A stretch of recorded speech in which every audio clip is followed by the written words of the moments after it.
Olá, para você que nos assiste de qualquer parte do mundo, Consulta ao Doutor já está no ar. O tema de hoje, eu tenho certeza, vai fazer os telefones tocarem muito aqui na HIT. Olha só, 0 operadora 11 3337 5886, anota esse telefone, 3337 5886. O tema é escoliose e a gente também vai falar sobre outros problemas da coluna. Tem dúvidas? Liga para cá. Quer participar também pela internet? Usa o Twitter, @consultadoutor. Tem Instagram? Segue a gente lá também, @consultaaldoutor. E sempre você participa pelo e-mail, consulta@hittv.com.br. Aproveita, sugere um tema, faz suas perguntas, que a gente traz um especialista para falar sobre o assunto. Hoje ao meu lado está o Dr. Rogério Vidal, ele é ortopedista e tem a missão aqui de tirar as nossas dúvidas sobre escoliose e outros problemas na coluna. Doutor, é um prazer te receber aqui, obrigada. Obrigado pelo convite. A gente sabe que dor na coluna é um dos problemas mais comuns, né? Quem é que nunca teve uma dor nas costas? As pessoas falam assim, tô com uma dor nas costas, não sabe muito bem explicar, não sabe muito bem o que é, são várias desculpas. A gente vai falar aqui da bolsa, da mulher, bolsa pesada, sempre aquelas bolsas enormes, tem tudo na bolsa da mulher. Mochila, a gente vai falar bastante também, estamos na época de volta às aulas agora, doutora, então a criança está descansada, passou aí 2 meses sem ir para a escola, está descansada, vai voltar a colocar a mochila nas costas agora. São diversos os livros que tem que levar, os livros cada vez ocupando mais volume aí na mochila, a gente vai falar sobre isso. Para começar, eu quero falar quais são os principais tipos de dor nas costas, dor na coluna. A coluna é dividida em 3 partes. A gente tem a região cervical, a região do tórax e a região lombar. A região mais atingida por dor é a região de baixo, a região lombar, né? Em seguida pela região cervical, que é o famoso torcicolo. Várias podem ser as causas das dores nas costas. As mais comuns são o sedentarismo, a falta de atividade física e o esforço em demasia. São as causas mais comuns de dor nas costas. Tá. De repente a pessoa está de mudança, faz um esforço muito grande.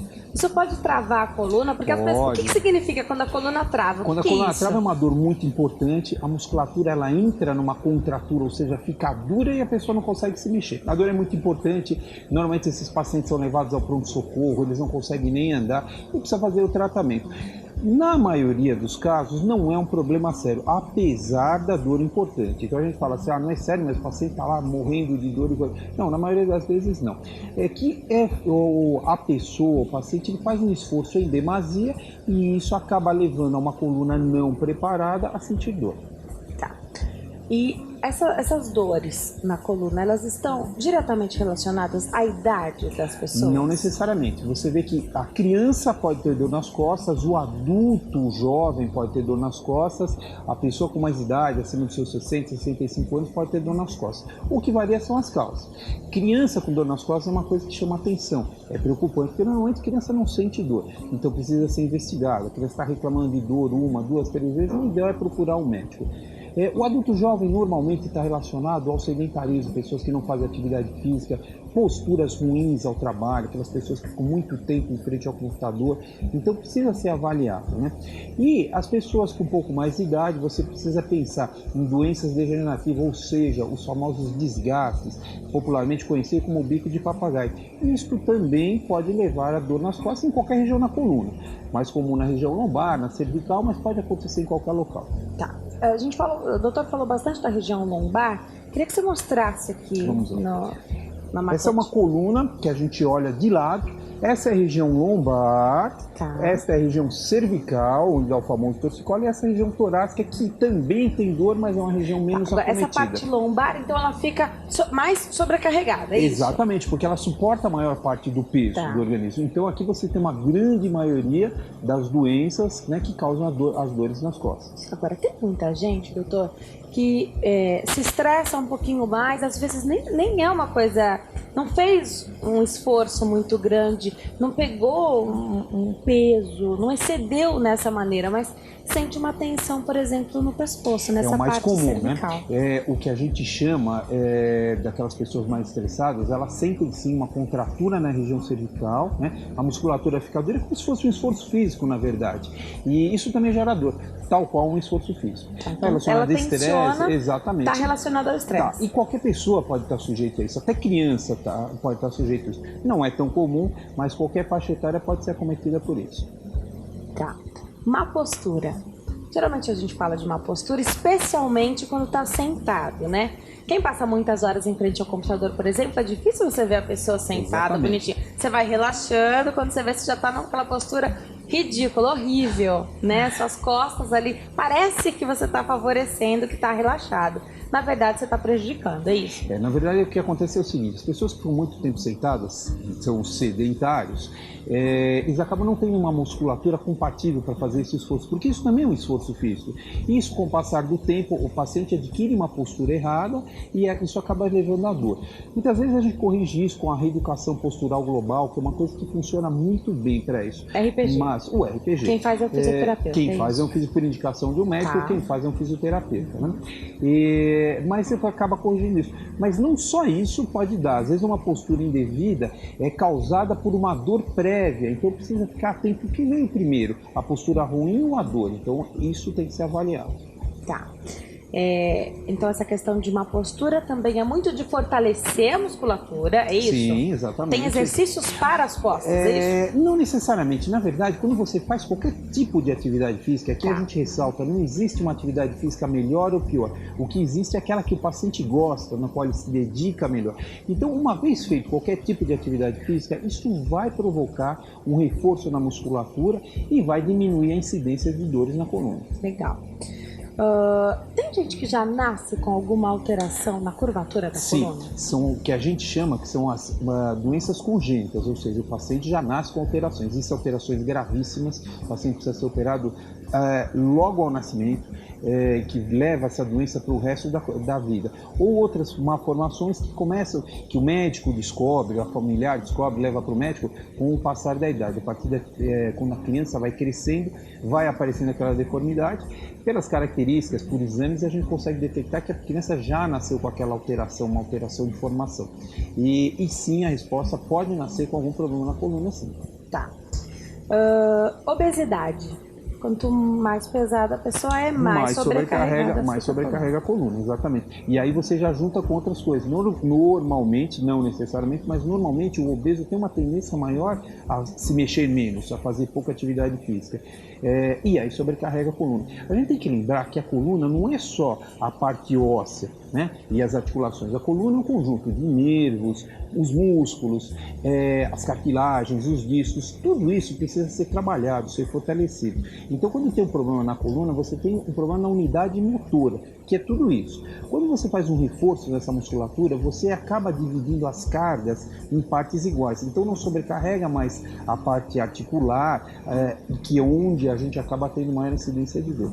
Por isso, o bom da atividade física, que você reforça a musculatura e diminui esse estresse. E o bico de papagaio, que é também uma reclamação Então, o bico de papagaio constante, nada né? mais é do que um desgaste na coluna. A coluna, ela gasta, qualquer articulação pode ter um bico de papagaio. No pé, na mão, na coluna, no quadril, no joelho, né? Tá. E o mais comum é na coluna, porque coluna você tem várias articulações. E pode ser na cervical, na Pode ser na torácica e na cervical, lombar. na torácica e na lombar. Então você tem mais comuns, maiores problemas na lombar e na cervical. Mas ele pode aparecer em qualquer lugar. Na verdade, o bico de papagaio ele é um aumento de toda a superfície óssea. Quando a gente faz o raio-x, parece que tem um bico ali. E os problemas disso é a dor que isso gera, e às vezes você pode ter uma compressão nervosa. E esse tipo de paciente com essa dor tem uma dor para as pernas, não só para a coluna, para as pernas, que muitas vezes Irradia para a perna, é isso? Exatamente, a dor irradiada. E muitas vezes incapacita essa pessoa de andar. Tá. Doutor, eu vou falar mais sobre o bico de papagaio, isso pode acontecer em qualquer idade, mas agora a gente atende uma ligação. Quem quer falar conosco é o Leomário, da Paraíba. Olá, Leomário, boa tarde para você, seja bem-vindo. Tá, boa tarde. Fica à vontade, pode fazer sua pergunta. Eu queria saber, doutor, que eu tenho uma escoliose muito acentuada na região lombar. As consequências respiratórias e até futuramente se alguma questão sexual que pode interferir. Tá, Como passar do pé, não usar que não havia propriedade. Tá, então você... Era isso que eu queria saber. Tá, você tem uma dor muito forte na lombar e quer saber quais são os prejuízos disso, é isso? Isso. É uma escoliose muito acentuada, com uma gibosidade. Tá certo. Obrigada, Leomário, pela sua participação, falando ao vivo com a gente da Paraíba. Doutor, o que a gente Vamos pode lá. mostrar? O que é aí, escoliose? A escoliose, quando a gente olha para a coluna, né, é um desvio de lateralidade, ou seja, mais ou menos a coluna faz uma curva, e essas curvaturas são importantes. Qual o problema dessa curvatura na região lombar? É que muitas vezes, quando você tem essa curva, pode comprimir o nervo ou o próprio canal medular, onde passa a medula nervosa aqui dentro, ou até a medula. E o que ele perguntou, se pode interferir na função sexual, dependendo do nível de compressão, pode sim. Pode interferir na função sexual, pode interferir com a micção, com a evacuação, ou seja, o paciente tem dificuldade para urinar, para evacuar, pode acontecer isso nos casos mais severos. O que dá para fazer? Então, uma vez diagnosticada a escoliose, não dá para ignorar. Não dá. Na verdade, o tratamento é assim, a gente tem alguns parâmetros a seguir. Primeiro, o grau de desvio, tá? Escolioses pequenas não precisa ser feito nada, você trata com RPG, uso de colete, depende da faixa etária. Escolioses grandes, né, que a gente chama acima de 40 graus, muitas vezes você precisa de um tratamento cirúrgico. Tá? E outras vezes você tem essa escoliose, que provavelmente é a causa do telespectador, que leva a uma compressão nervosa. Às vezes ela não é tão acentuada, mas leva. Então o tratamento, e não dá para ignorar, vai depender do tipo de problema que levou aquilo e o que está causando. Então, às vezes você pode precisar de um tratamento cirúrgico, às vezes você faz um RPG para tratar, para tentar melhorar um pouco a postura desse paciente. Então, depende da faixa etária, depende do local da coluna onde está o problema e da sintomatologia que está causando. Tá.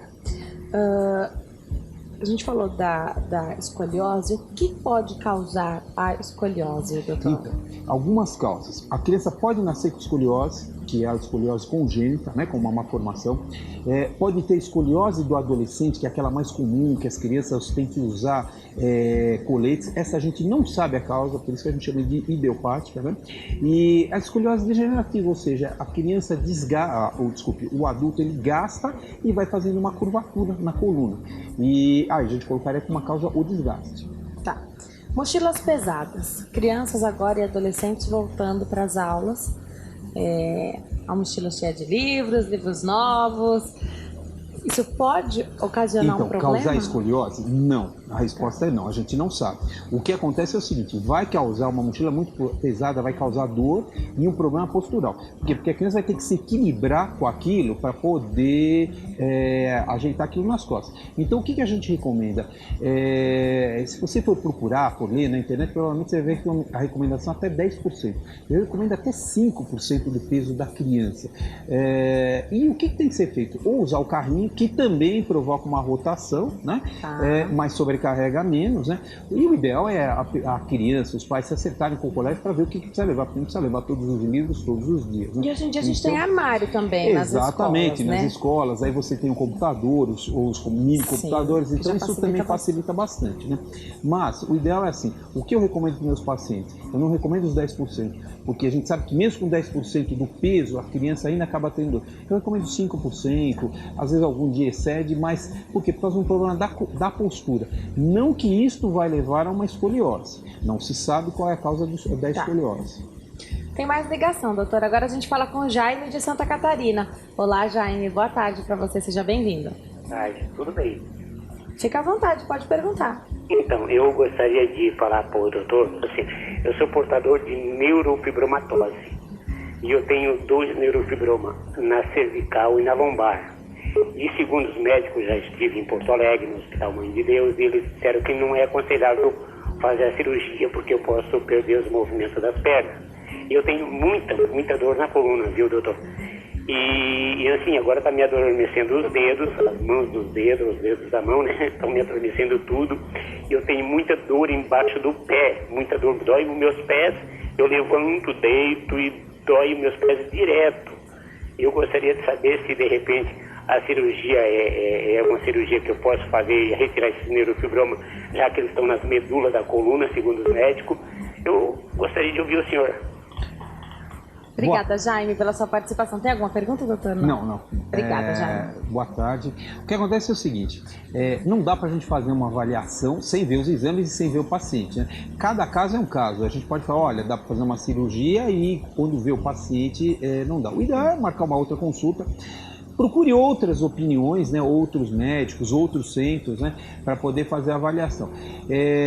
Se o paciente está perdendo a movimentação, alguma coisa tem que ser feita, mesmo no risco de perder. Mas isso cada caso é um caso, você tem que avaliar cada paciente individualmente, não existe uma receita de bolo, cada um é cada um. Eu repito aqui no programa que se você fez uma consulta no médico, ele te deu um parecer e você não ficou satisfeito com isso, procure outro especialista e procure outras opiniões, é um direito seu, né? Procure outro especialista, aí de repente você consegue alguém que te... É muito importante, sabe o que eu costumo falar? A empatia médico-paciente, paciente-médico. Porque... Você tem que confiar no profissional. Exatamente. Às vezes a confiança é um gesto de um lado e do outro, isso já cria um elo, cria uma confiança, né? E realmente eu acho isso, às vezes a pessoa não está satisfeita e a gente pede para outro médico avaliar também, porque isso é o ser humano é assim, a gente não consegue agradar todo mundo. E outra coisa importante é que de repente você fez essa consulta já há algum tempo. Na época, pesando os prós e os contras, Sim. não valia a pena fazer. Hoje já é uma outra situação, sim. Procure o médico de novo para ter uma outra opinião. Sim, claro. Doutor, a gente falou um pouquinho sobre bico de papagaio. No próximo bloco eu quero saber, não responde agora, mas eu quero saber se a pessoa que já tem um bico de papagaio não é obesa, de repente ganha muito peso, isso pode piorar? Tem cirurgia para fazer? O doutor de hoje fala sobre escoliose e outros problemas na coluna. Quem tira as nossas dúvidas é o Dr. Rogério Vidal, que é ortopedista. Eu deixei pergunta no bloco anterior sobre o bico de papagaio, que a gente falou aqui no programa, aquela dor que pode irradiar para as pernas, né, doutor? A pessoa pode ter bico de papagaio sem ser obesa, por exemplo? Pode. Várias causas determinam esse desgaste. Então, às vezes, a coluna da gente tem uma alteração ligamentar e provoca movimentos anormais. E estes movimentos anormais provocam desgaste. Então, às vezes, mesmo um paciente jovem apresenta bico de papagaio. E por esforço, por uma atividade física inadequada, esse paciente pode vir a ter dor. A dor na coluna e uma dor irradiada, ou para os braços ou para as pernas. Tá. Agora a pessoa tem o bico de papagaio e engorda demais, se transforma aí num obeso. Sim. Essa dor vai ficar pior? Provavelmente sim, né? Porque você está sobrecarregando toda essa coluna, né, com excesso de peso e normalmente você procura as causas do obeso, aí o obeso não faz atividade física, né? Normalmente não. Então você acaba piorando a dor por uma série de fatores, entre eles por já existir um desgaste prévio nessa coluna. Tá. Crescimento acelerado, doutor. Então, existe aquela fase que a gente fica esperando dos adolescentes, que eles crescem muito rapidamente. Isso pode ocasionar um problema na coluna? Não um problema, mas pode acarretar dor, né? O que acontece é o seguinte, a velocidade de crescimento óssea é maior do que os músculos, do que os tendões. Então, às vezes você tem uma alteração de postura naquele momento por encurtamento muscular, por uma retração muscular, né? E às vezes até com dor. Tem uma pergunta aqui que chegou pra gente no Twitter. Eu repito para você, pelo Twitter é muito fácil participar, @consultadoutor. Eu já abro aqui e leio a sua pergunta. A Ana Helena de Araújo, doutor, pergunta. Ela diz que ela tem escoliose desde os 15 anos e hoje ela tem uma hérnia de disco. Ela não falou quantos anos ela tem, mas hoje ela tem uma hérnia de disco. Tem a ver com a escoliose? Depende de onde é essa escoliose. Pode ter a ver e pode não ter a ver. Às vezes a paciente tem uma escoliose na região torácica, que é uma dor para cima, e tem a hérnia de disco na parte de baixo. Então aí precisa ver se existe alguma sobrecarga ou não. É uma coluna que já tem algum tipo de problema, pode estar relacionado, mas não dá para a gente saber sem ver o paciente. Que tipo de exame é necessário, doutor? Então? Primeira coisa, o paciente precisa procurar um médico, normalmente um médico especialista, normalmente é um ortopedista que vai fazer essa avaliação. A gente avalia, né, o ortopedista avalia, encaminha para o especialista de coluna, né? E aí assim, o exame básico, o raio-x, isso é um exame fundamental. Às vezes as pessoas chegam no consultório, já querem fazer uma ressonância, e a gente com o raio-x descobre às vezes mais coisas do que com a própria ressonância. É simples, é rápido, né? É pouco inócuo, apesar da irradiação, e você já descobre. E aí, a partir daí, a partir do exame, a gente vai correlatando os exames com o achado clínico do paciente. Aí a gente vai pedir uma tomografia, uma ressonância, um exame que é muito importante, que é a eletroneuromiografia, para a gente ver a função dos nervos e dos músculos. Então, isso vai depender de acordo com o que o paciente está sentindo. O mais comum hoje em dia, né, existe até um excesso, desnecessário, são as ressonâncias. Muitas vezes são pedidos até em excesso, mas é o exame mais comum hoje que a gente faz para detectar esse tipo de problema. Doutor, o paciente tem que observar, então de repente uma pessoa que sente dores nas costas constantes, ele tem que, então eu vou parar de fazer determinada atividade, vou me policiar mais na postura em frente ao computador, trabalhando. Quem fica muito em pé também tem problemas na coluna? Também tem.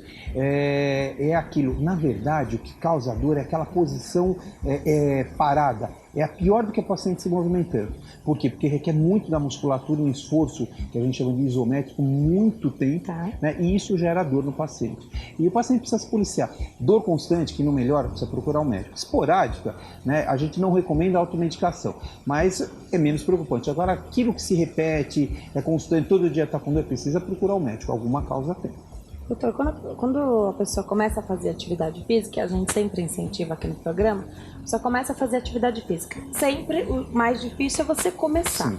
O que é normal de sentir dor após uma musculação, por exemplo? Por quê? A pessoa já sabe, já vai até com um remedinho às vezes para tomar depois do treino, para aguentar essa dor. Agora, não é dor na coluna, né? Assim, a gente vê o paciente muito sedentário e às vezes o paciente sente dor do cabelo ao pé, né, que está muito tempo parado. É normal, por isso que a gente indica para a pessoa começar de uma forma gradual, não é no primeiro dia, ficou a vida inteira sem fazer esporte, aí vai começar a tirar a diferença logo no primeiro dia, não, vai aumentando progressivamente. Sim. E vai ter dor. Aí tem dor nas costas, nos braços, nas coxas, né? Às vezes dor de cabeça por causa daquele estresse físico, né, pode dar, então isso é variável. O que é importante é fazer atividade física. Doutor, tem mais ligação? Tô adorando que os homens estão ligando bastante hoje para cá. Agora a gente fala com o Júlio de Pernambuco. Olá, Júlio. Boa tarde para você. Boa tarde. Seja bem-vindo. Fica à vontade. Pode perguntar. Eu queria perguntar para o doutor, eu tenho escoliose e tenho artrose. Eu queria saber se a artrose tem a ver com a escoliose. E eu sofri uma fratura de L4. Na empresa que eu trabalhava. Aí eu queria saber se tem alguma coisa a ver, ou é por causa dessa fratura, ou é por causa da escoliose que tem artrose. Obrigado. Obrigada, Júlio, pela sua participação. Um beijo para você e para todos aí de Pernambuco. Doutor. Bom, o caso é complexo. A fratura pode causar uma escoliose. A fratura pode causar artrose. Porque quando você fratura a coluna, essa coluna, vou tentar mostrar aqui no modelo. Então ele fraturou a L4, que ele estava falando, que é essa vértebra aqui. Tá. Então às vezes fica achatado, mas ela não achata por inteiro, ela achata e a coluna vai mais para um lado ou para o outro. Isto vai provocar um desgaste neste nível e nos níveis adjacentes também. Então, e a coluna pode entortar mediante isso daí. Então é difícil falar o que veio primeiro, que veio a fratura ou se fraturou por causa da degeneração. A osteoporose, também o paciente tem fraturas, às vezes fraturas depois aparece com uma escoliose degenerativa. Então o que é muito comum a gente ver algumas coisas juntas, né? Então você vê fratura por osteoporose, aí você causa uma escoliose por causa dessa fratura e consequência com uma artrose junto com isso. Então você pode ter os três sintomas juntos. São pacientes difíceis de tratar porque ele tem dor nas costas, dor nas pernas, tem o desvio que também às vezes incomoda o paciente, muda a postura. Então precisa ser avaliado cada caso um caso. Doutor, a gente tem então esses disquinhos aqui que tem que ser preservados, né? E diversas terminações nervosas aqui. Então, vamos lá. Cada buraquinho desse aqui que a gente chama de forame, aqui não tem, sai um nervo. Vou mostrar aqui na outra, esse daqui. Olha, aqui são os nervos, né? Que essa aqui é uma coluna genérica, essa aqui tem a demonstração. Então, cada buraquinho desse você tem a saída de um nervo. Quando você tem um bico de papagaio, ele, por exemplo, ele pode comprometer a saída desse nervo. E aí dá a dor irradiada. É isso que acaba causando... E a dormência nos pés e nas mãos? Então, o que acontece é o seguinte, a dormência é o primeiro sinal que tem alguma coisa saindo errado. O nervo, ele é compatível assim, com três funções básicas, né? Transmissão da sensibilidade térmico-dolorosa e tátil-sensitiva, que é essa da dormência. Movimentação, e a movimentação. Quando você tem um problema de compressão, a primeira parte atingida do nervo é a da sensibilidade. Então, por isso que muitas vezes o primeiro sintoma é a dormência. Tá. Agora eu vou deixar uma perguntinha aqui, vou dar um recadinho de saúde e já volto, doutor. Por isso que é tão complicado, as pessoas têm medo de fazer cirurgia na coluna, doutor? Porque a gente viu aqui na maquete da coluna que são diversas as terminações nervosas que a gente tem na coluna. Tem muita gente que tem medo, doutor, de operar. Porque existe um risco, né? Claro. Toda cirurgia envolve um Sim. risco. E aí, o risco de dar alguma coisa errada numa cirurgia da coluna, a pessoa pode perder a sensibilidade, a movimentação de algum membro, é isso? Exatamente. Bom, o que acontece é o seguinte, né? A gente trouxe um modelo aqui. Eu não sei se a gente consegue ver. Vou tentar Os meninos mostrar. conseguem Eles mostrar conseguem? aqui. Conseguem. Consegue ver esse pontinho vermelho que tem aqui no meio do disco? Sim, Consegue tá mostrar? mostrando, Bom, a gente tá isso daqui eu vou mostrar a hérnia de disco. Atenção, isso não é mágica, é o que acontece no organismo. Consegue ver? Conseguimos, Saiu? Então, conseguimos exatamente. ver. Isso é uma hérnia de disco. Ou seja, quando acontece isso, o que a gente tem que fazer? A gente tem que abrir esse pedacinho da coluna, a gente remove essa parte, Tá. tem acesso ao nervo, à estrutura nervosa, né? E afasta o nervo e retira a hérnia, tá? O que acontece? Pode ficar aleijado uma cirurgia de coluna? Pode. Na verdade, eu faço isso há mais de 20 anos. Eu nunca vi acontecer nesse tipo de problema, tá? Ouvi alguns casos, mas na verdade a gente nunca viu. Hoje a cirurgia é muito segura. Só que tem riscos, é o que você falou. A gente dá uma volta no quarteirão, tá cheio de riscos. Sim. Então, existe um risco. Hoje se diminuiu muito, mas ainda existe muito preconceito com relação à cirurgia de coluna. As pessoas acham que vão operar e que vão ficar na cadeira de rodas. A gente propõe a cirurgia para o paciente porque não melhora, é um caso que não melhora. E eles falam, doutor, mas melhora. Se não melhorasse, a gente não faria cirurgia, né? Então, você não tem. Então, é muito segura, tem seus riscos, por profissionais bem indicados, que estão acostumados, que têm experiência, sabe? Você tem que perguntar uma pergunta importante, é assim, quantas vezes o médico já fez aquela cirurgia, quantas vezes ele faz aquilo por semana, por mês? Porque, como tudo na vida, a cirurgia não é só o dom, é você treinar aquilo. Quanto mais a gente faz, melhor acaba ficando. Sim. E a gente mesmo tem assim, a internet que dá para pesquisar se o médico é realmente um ortopedista, se ele é especialista, não é? A gente tem sim, o que a gente recomenda instrumentos. hoje, né, é para qualquer tipo, né, de cirurgia. Levanta o site do CRM, vê quem é esse médico, que tipo de problemas ele teve ou não teve, né, e qual a especialização dele, o que ele fez, se ele é um especialista de coluna, se ele é um especialista de joelho, depende se ele é especialista naquela área, né. Hoje, principalmente nos grandes centros de São Paulo, a gente trabalha por especialidade.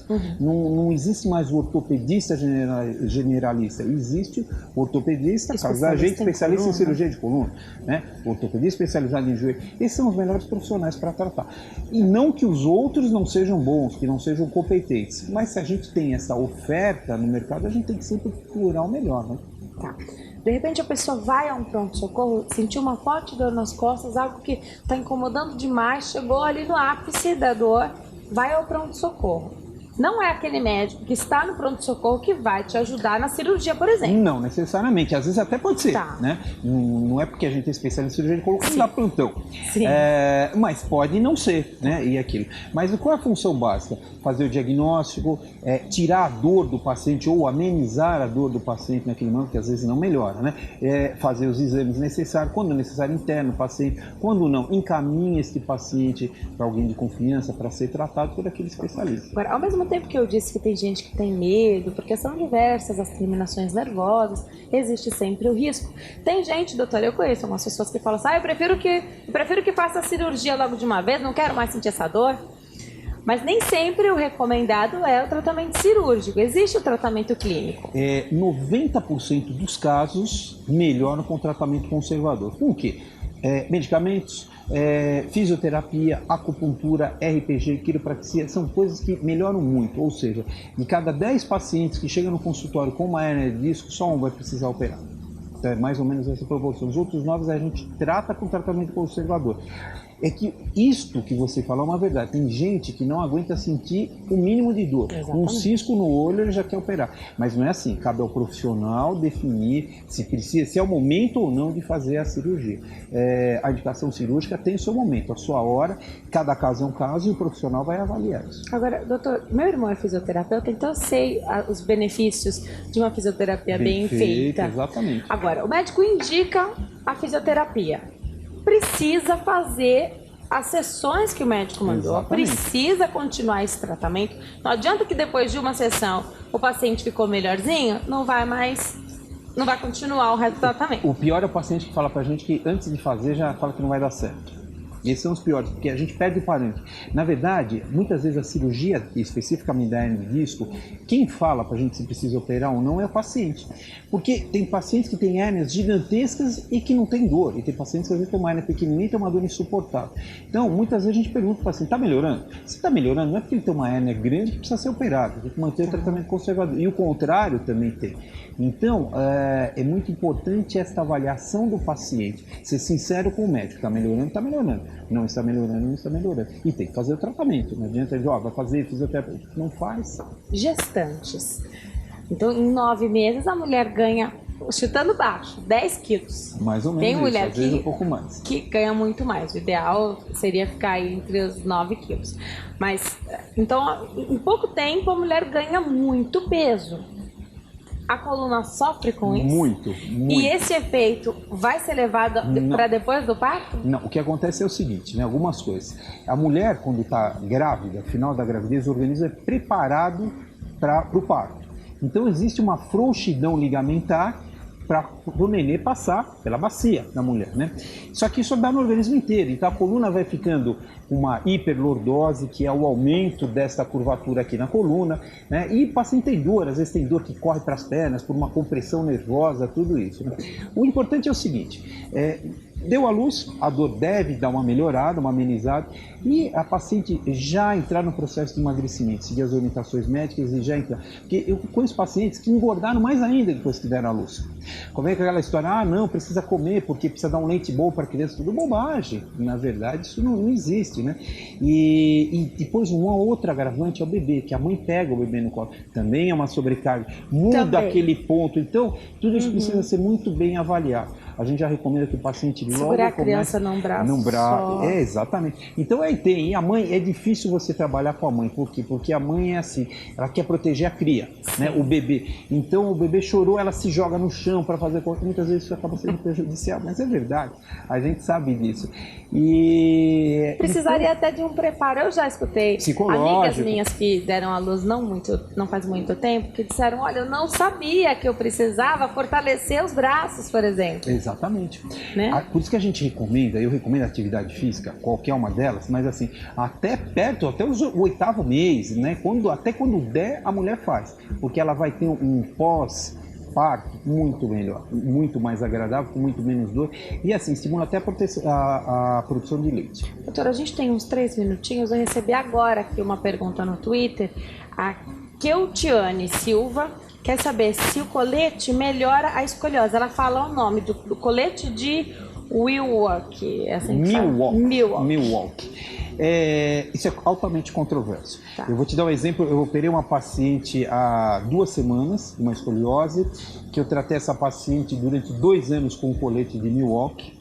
E a paciente evoluiu para a cirurgia. A gente pegou numa graduação pequena, o resultado cirúrgico foi muito bom, mas assim, a gente submeteu essa paciente a 2 anos de tratamento. Tá.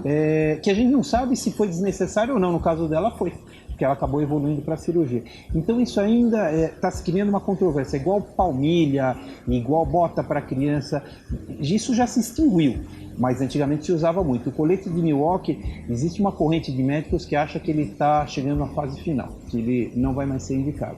Porque a gente acaba vendo que as escolioses que têm que evoluir, acabam evoluindo para a cirurgia independente ou não do tratamento. Ainda é usado e eu uso, mas com algumas ressalvas. Tá. Como é feito esse acompanhamento? De quanto em quanto tempo a pessoa volta? Porque de repente um colete desse usado, você percebe o problema evoluindo, tem que parar, né? Exatamente. O que a gente faz é o seguinte, a gente opera escoliose, tem medidas a partir dos 40 graus, né?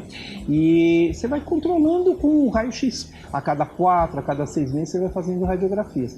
E vai submetendo. A criança tem que usar 11 horas por dia o colete. Tem que ter uma disciplina também. Tem, é difícil, não é simples. Doutor, foi um prazer te receber aqui. Infelizmente, nosso tempo está acabando. Eu vou deixar o site aqui do doutor. Lá tem mais informações, www.rogeriovidal.com.br, rogeriovidal.com.br. Doutor, foi um prazer te receber aqui. Está convidado para voltar. Obrigada. Muito obrigado. Hoje eu